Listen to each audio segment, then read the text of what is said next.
What's going on, guys, and welcome back to WrestleRant, where every single Tuesday I, Graham Gius and Matthews, break down all the original content I watch on the WWE Network. I've been waiting for this one for a long time, guys. Today we're talking NXT TakeOver Brooklyn from August of 2015 at the Barclays Center in Brooklyn, obviously. And being there in attendance for this event, I can tell you it was one of the greatest wrestling shows I've ever been to, hands down. If you've ever seen the show before, and I'm sure you have if you're listening to this review, and if you haven't seen the show, what the hell's wrong with you? It's been 2 years, so check it out. But if you've seen the show, you know how great it is, which is why I cannot wait to talk about it here today. It was my first NXT show, which is why I was so looking forward to it, and the card was really good. Just the overall atmosphere was amazing. My first show in the Barclays Center before being there for SummerSlam the next night. Again, just a stellar show from start to finish. So let's kick it off here with the opener, Jushin Thunder Liger. Well, technically, the show kicked off with Triple H, and he was like, "This is NXT," and the crowd went nuts. And I'll throw in some in-depth analysis here and being there in person, some on-site reports here. A lot of people, not a lot of people, there were a handful of people that were not cooperating with Triple H. He's like, "We're going to turn the lights down, we're going to turn on the show with me in the ring, and then I'll turn on the lights when I throw my hands up, blah, blah, blah, blah." We had no idea that we would not be able to hear Triple H. So when the lights went on, we were all surprised, and then everyone just went nuts. But there were some people chanting Chris Benoit and all this other stupid shit, which was kind of funny, but not really. It was kind of dumb. But thankfully, it really wasn't too out of hand. You can hear it here and there, but it was a cool open to the show to really show how far NXT had come. And of course, this was before NXT San Antonio and Dallas and Chicago. Now they're selling out arenas all the time. They had no idea they could do that with TakeOver Brooklyn the first time around 2 years ago. So this was the first major league arena they've done, and it really, it was a major success. Obviously, they sold out the building. The crowd was nuts from start to finish. I know I was on my feet the entire time, but anyway, the opening match, Jushin Thunder Liger taking on Tyler Breeze in Liger's WWE debut. Now, I'm surprised he hasn't been brought back. He had a really good outing here. The crowd loved him in Brooklyn. I think he was supposed to work the Ring of Honor show that night at MCU Park, also in Brooklyn. And then he ended up signing with NXT instead for this one show. So NXT taking a shot at Ring of Honor there. But this was a really fun match. By no means great, but it was a really fun match. Liger doing the Tyler Breeze mannerisms, which everyone does nowadays, or at least before Breezango. When Breeze was on his own, everyone did it, from Tommy to freaking, Finn Balor. Everyone does Tyler Breeze's shtick. Apollo Crews, I remember, did it. But Liger, when he did it, when he picked up the camera or the selfie stick, whatever, and he posed for the camera, it was a cool moment because no one else, I don't think, had done that before. So it was pretty damn cool. The match was really, really fun. They worked well together, kicked off the night on a high note. Liger scoring the victory, which of course you probably should have put Breeze over just because he's the guy that's going to be there, and he only had one TakeOver win against Sami Zayn at TakeOver. Not Unstoppable, TakeOver, just the first TakeOver in May of 2014, yeah. And beyond that, he lost at Fatal 4-Way, he lost at Rival, he lost at Unstoppable. This show is no exception. And he went on to lose to Apollo Crews of Respect. Spoiler alert, I know I'll be talking about that in 2 weeks here on the show.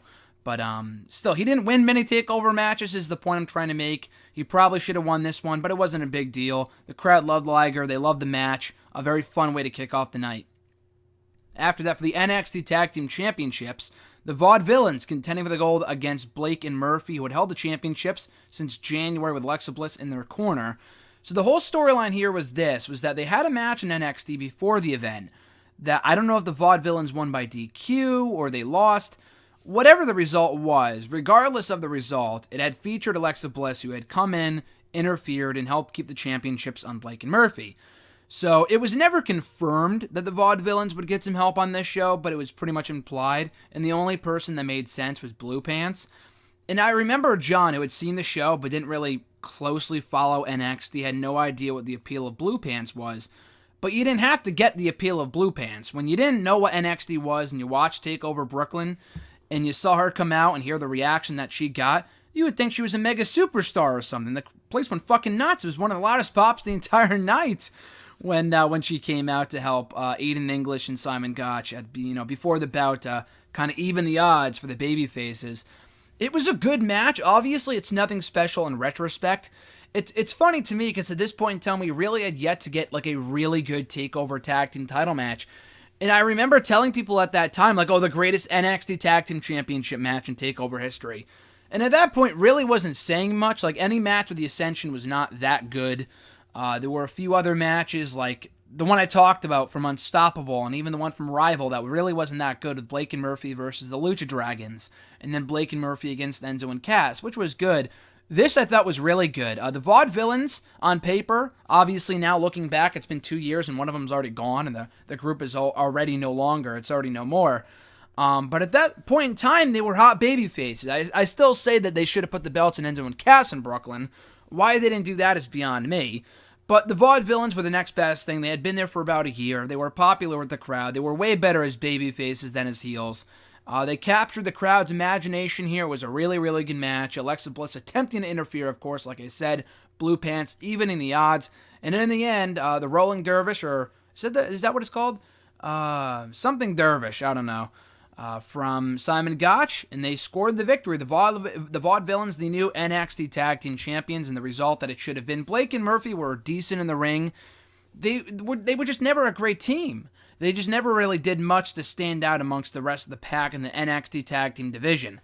But it was a good match, a very cool moment with new NXT Tag Team Champions crowned. They wouldn't even hold the belts. I mean, they would hold the belts until the next TakeOver, which was TakeOver Respect. But they had, I think, one successful title defense against, I think it was actually Blake and Murphy on NXT TV before they dropped the belts to the Mechanics, who would later be known as The Revival, Dash and Dawson, Scott Dawson and Dash Wilder on an episode of NXT TV that November. So the Vaudevillains, they never really had plans for them to be long-term NXT Tag Team Champions. They were largely an afterthought, actually, after they captured the titles. So they were probably meant to be placeholder champions from the get-go, but still a very good match for what it was. After that, the NXT debut of Apollo Crews, the former Uhaa Nation, taking on Ty Dillinger.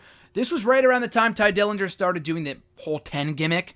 So when he came out, he got a good reaction, but people weren't going as nuts as they are today for the whole 10 thing. But this was kind of where it took off. A lot of 10 signs. People were doing the whole 10 thing. And then he had done something impressive like a handstand or a somersault or something. And he started doing the 10 thing with his hands. And then Apollo Crews did that tenfold. He did something even significantly more amazing than Dillinger, and he started prancing around doing the 10 gimmick, and people fucking ate that shit up. You got a good pop when he came out, a really fun match, a great showcase for Crews, which is exactly what these debut matches should be. I mean, unless they're coming in and beating John Cena like Kevin Owens, then in these type of matches, in these type of matches where it's a squash match, you got to get your offense in, get people familiar with what you're all about, what you're capable of in the ring. And they succeeded with that here with Apollo Crews. He came across like a star. I think this was his birthday, too. So, debuted in NXT on his birthday. Doesn't get much better than that. Also winning, too. Good first showing from Apollo Crews. Showed a lot of potential and athleticism. It's been 2 years. Obviously, WWE's done next to nothing with the guy. Not even in NXT did he do too much. Like, he had a couple good matches down there with Finn Balor and Baron Corbin and Tyler Breeze. But then he got called up way too soon. The brand split started. He went to SmackDown, didn't do too much over there, hasn't done anything on Raw. I mean, I enjoy Titus Worldwide, but they're just not booking this guy properly. And the thing is that he's a great athlete, but so is like 90% of the roster. So they got to give the guy a character at some point. They were starting to do just that in NXT before they just kind of went away with it and they just stopped, caring about him or focusing on him, whatever. So hopefully Crews, rebounds at some point because he's got great. He's greatness. He's got star written all over him. He just needs more of a push, more of a character development, obviously. But still, for a debut, this was really, really good. And then our final 3 matches here. Baron Corbin taking on Samoa Joe in Baron Corbin's biggest bout in NXT to date. In what was, I thought, a really good match. Probably the weakest on the show, which I thought at the time. But watching it back, it was a really, really good match. Joe coming out to a good reaction. He was a babyface at that point. Baron Corbin was a heel.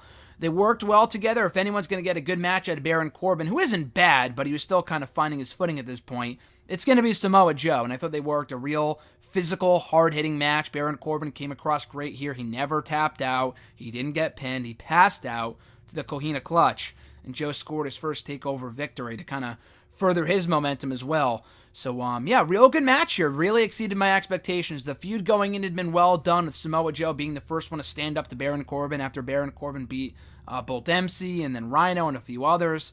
So the feud had been well done. I had my doubts as to how good the match would actually be, but it ended up being pretty decent and a great showing for both, not only Joe, but especially Baron Corbin, who showed he could hang with the elite talent in this match. And then we get to the NXT Women's Championship match between Sasha Banks, the then champion, and Bayley, the challenger. What can I say about this match that I haven't already said in past podcasts and random video blogs and stuff like that? The match, in my opinion, was pure perfection. The build-up was fucking amazing. Sasha Banks had been champion since February, since TakeOver Rival that I talked about a few weeks ago here on the show. So she had been champion for about 6 months by this point, and in the meantime, she, Charlotte, and Becky Lynch all got called up to the main roster, and Bayley did not. Now, it had been reported at that point in time that Bayley probably would have been called up to the main roster at the same time as well, had she not suffered the wrist injury that she did that summer. Now, that might be true. I can't confirm or deny that. But I think they did see money in Bayley being the big babyface to carry NXT. I mean, Asuka was coming in shortly afterwards. She made her debut in the ring at TakeOver Respect, a subsequent special that I'll talk about in 2 weeks here on the show. But they needed someone else in the meantime to take that title and carry NXT into the future for the NXT Women's Division. And that person was Bayley. She had been slowly but surely built up in a big way. She embarked on this road to redemption, a lot like Sami Zayn did heading into TakeOver or Evolution the year prior. The match was perfect. The video package was fucking amazing. Sasha Banks coming out like a star on whatever type of car it was, but she came out on a car. That's the bottom line here. That's the point I'm trying to make. Bayley coming out with the Dusty Rhodes colored Macho Man-like entrance attire, and just everything about this was so fucking good. And it wasn't only that the match was well wrestled. It was like the little things that made this match so great. With Sasha Banks, and I cannot wait for the day that she goes heel, but when she was like stomping on Bayley's arms. And Bayley, like I said, legitimately had a wrist injury coming into the show. I mean, by this point, had been pretty much healed, otherwise she wouldn't have wrestled. But Sasha Banks targeting that arm, Bayley hitting the Bayley to belly in the middle of the match, and Sasha kicking out to a big pop from the crowd. They thought that was it. I thought that was it. Just a lot of good stuff here. Just the little things that made this match so good. Sasha Banks trash-talking Bayley, saying that she's a loser, you can never do it, you won't win this championship, was great. The psychology here was even better than the in-ring action, which is saying something because their chemistry was off the charts, and I can't wait for the day they face off in these same exact roles on the main roster. But anyway, so the finish came about 20 minutes later when Sasha Banks took Bayley to the top rope. Bayley countered with a Hurricane Rana, which Sasha Banks landed right on her head. Looked as ugly in person as it did on TV. Bayley all fired up. The crowd's ready for it. She adjusts her headband, hits the belly to Bayley, or Bayley to belly, whatever. I always get it confused. For the 3 count, and she becomes the new NXT Women's Champion. She explodes into tears. Sasha Banks starts crying. Charlotte and Becky come out. They start crying. They all embrace the 4 horsewomen. The curtain call for the women almost 20 years later after the initial one in 1997, Madison Square Garden. Or no, 96, sorry, not 97. But anyway, just the match was so great. I mean, there's really not much more I can say about the match than that. I thought it was pure perfection. I would give it 5 stars, and I still say to this day, is the best match I have ever seen live. From start to finish, build up, video package, aftermath, the moment, the crowd, everything about this was perfect. I would not change a single thing about it. And I remember being so happy to have been there to see Bayley win the belt. I was and still am a very big Bayley fan. I know it's hard to be a Bayley fan nowadays with how she's been booked on the main roster. But I had been a big Bayley fan since she showed up in the company in NXT 2 years prior. So to see her win the championship live was a huge thing for me. The match was perfect. I've seen the match at this point maybe at least a dozen times. Like, no joke, I've watched it at least a dozen times. The whole show I've seen a number of times, but specifically this match I've gone back and watched so many times because I love it so much. And it was tough for the guys in the main event to top it. They came close. I still say the women had the best bout of the night, but Finn Balor and Kevin Owens had a tough task, and I thought they did a great job of following up that classic with their ladder match for the NXT Championship. Again, another rematch from Beast in the East between Balor and Owens, where Balor first won the NXT Championship. Now, we were all wondering, why are they doing the rematch in Brooklyn? Doesn't make much sense, but truth be told, they really didn't have that much of a time window between that show in early July and mid-August to kind of crown a new contender for Finn Balor. It really wouldn't have made much sense. What, are you going to boost Baron Corbin up there real quickly? They didn't really have anyone for Finn Balor at that point in time. So giving Kevin Owens his rematch, despite the fact he was already main roster bound and was well into his main roster run by that point, I thought was a great way to finish off the feud. They had had great matches in the past on NXT TV at Beast in the East, and this match too. It was the second ever ladder match in NXT history between Balor and Owens. They worked exceptionally well together. A lot of cool spots. Owens hitting the pop-up powerbomb from the top of the ladder after Balor fell off. The coup de grace from the top of the ladder at the end. Very hard-hitting. A lot of sweet spots in this match. The crowd was into it. They loved Balor. I mean, Owens got a great reaction too, but Balor was the beloved babyface here. They really loved the Demon character, and to see that live too was also surreal. But yeah, the match start to finish, again, a lot like the women's match. Not much more I can say about it because I loved it so much. I mean, I'll kind of pick apart certain matches in terms of what was wrong with them, but I can't. For these final two matches, they were that good. Now, Balor, in the end, as he should have, retaining the NXT Championship and taking NXT, a lot like Bayley did, into the future. Start to finish, one of, if not the best takeover they've ever done. I mean, at this point in time, it's hard to say that it is the best takeover. There was a certain aura, a certain energy in the arena that night that's been there the past 2 years in Brooklyn too. But since it was the first one, it kind of holds a special place in the hearts of many, myself included. And it was by no means a perfect card. I mean, Joe and Corbin was real good, could have been better. I mean, the tag team title match was not exceptional, could have been better, but it was a good match at that time.